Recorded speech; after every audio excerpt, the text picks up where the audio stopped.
What is up, people? Welcome back. So, Xpeng Motors just announced their first quarter earnings for the year 2021, and my juicy stock is up 3% on the pre-market right now.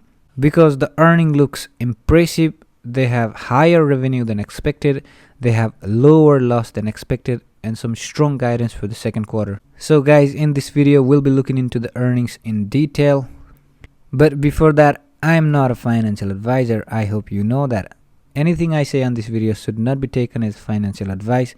You have to do your own research before you invest your hard-earned money.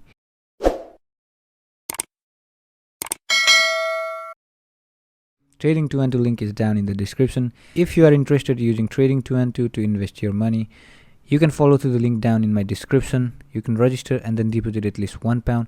You get one free share and I get one free share, which may be worth up to £100. Alright people, there you go. Xpeng reported forecast beating revenues and a narrower than expected loss for the first quarter 2021 on Thursday. The company also guided a strong increase in second quarter deliveries. Right, key Xpeng Q1 metrics. Xpeng's first quarter revenue came in at 2.95 trillion yuan, which is $450.4 million, representing a 655% year-over-year jump and a 3.5% quarter-over-quarter increase. Analysts on average estimated revenues of 440.38 million. So you can see they absolutely bet the revenue with over $10 million. Right, vehicle sales accounted for 95.2% of the total revenues. Alright, so currently each and every dollar that goes into Xpeng's revenue is from actual vehicle sales. Because Xpeng has just started expanding their other services in China. Xpeng has some exciting partnership with different companies in different part of the country. So in the future, I expect bigger contribution in Xpeng revenues from these services. So another impressive number in the earning is their gross margin. They have 11.2% in this quarter, improved from a negative 4.85% in the year ago period and 7.4% in the previous quarter. The vehicle margin expanded to 10.1%. Which basically means, if I'm not wrong, Xpeng is making about 10% profit from each of their vehicle sales, where a year ago they used to have more than 4% loss on each vehicle sales. As the company continues to deliver more and more vehicles in every upcoming quarters, we will definitely see this sort of margin skyrocketing in the future. So the company's non-GAAP net loss was at 696.3 million yuan or $106.3 million. It compares to a net loss of 644.8 million in the year ago quarter and 712.6 million in the fourth quarter of 2020. So Xpeng's net loss in this quarter is slightly more than that they had a year ago in the quarter, but it is definitely due to their aggressive investment in R&D space. We know that this company is very focused on technology.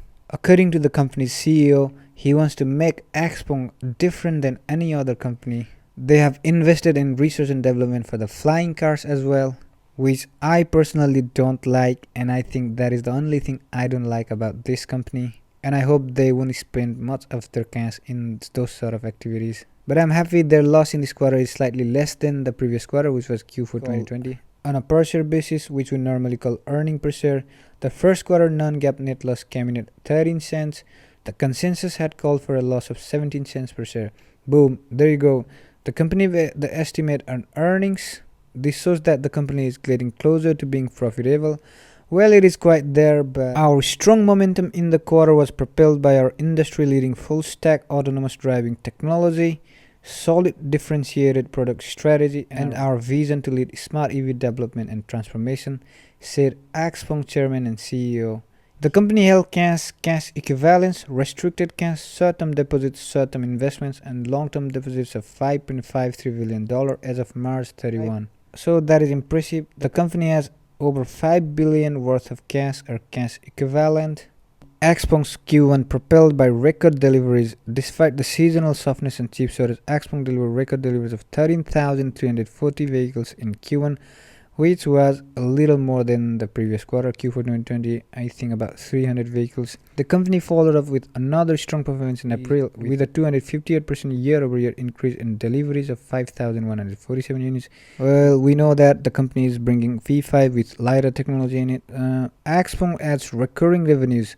The Chinese EV maker said it has begun recognizing revenues from its proprietary Xpilot software following the release of OTA updates for Xpilot 3.0 in late January.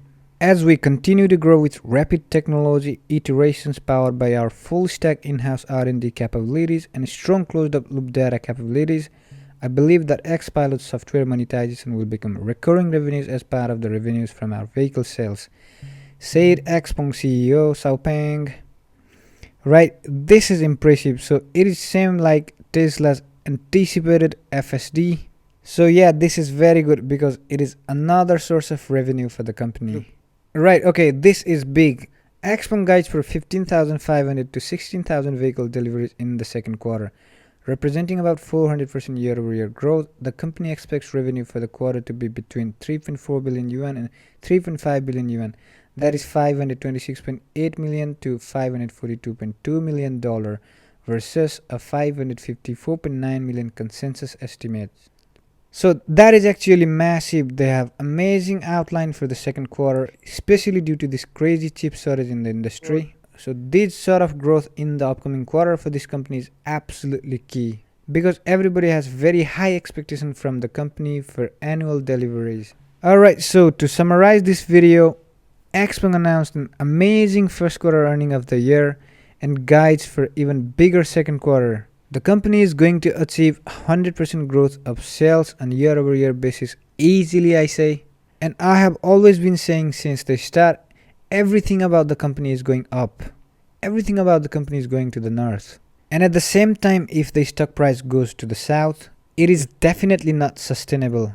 I mean, it is not the company that is not sustainable, but it is the stock pattern that is not sustainable. So guys, thank you very much for watching. If you have anything to add on, please use the comment section down below. And don't forget to like and subscribe. And thank you very much for watching the video. Invest safely. See you in the next video.